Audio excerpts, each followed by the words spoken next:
You've probably seen the Stash app ads. Slick graphics, promises of financial freedom, and a catchy jingle. But is it all it's cracked up to be? Is Stash actually good for your money, or is it just another shiny app designed to part you from your cash? Let's dive in. Now, before we get into the nitty-gritty, let's be clear, this isn't financial advice. I'm not a certified financial planner. This is just a deep dive into the Stash app, based on what I've found. Your financial situation is unique, and what works for one person might not work for another. Always do your own research. Okay, let's talk about what Stash is. Essentially, it's an investment app. You put in money, and Stash invests it for you. It's aimed at beginners, promising to make investing easy and accessible. Sounds great, right? But is it too good to be true? One of the things Stash does well is gamification. It makes investing feel like a game. You earn points, level up, and unlock rewards. This can be fun and engaging, especially for newbies. But let's be real, investing isn't a game. It's about growing your money. So, while the gamification might be a nice touch, it shouldn't be the main reason you're using the app.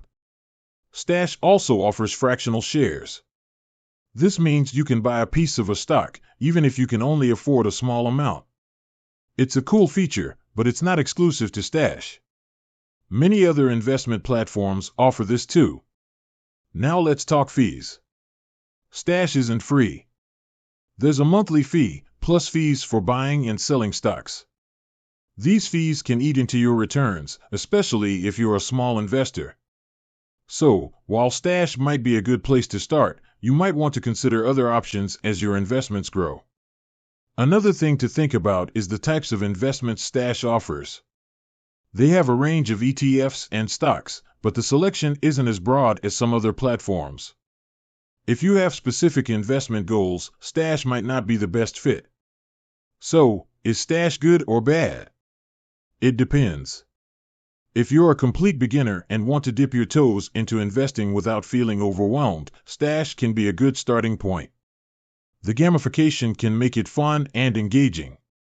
But, as with any investment, it's important to understand the fees and the types of investments available. Remember, investing is a long-term game.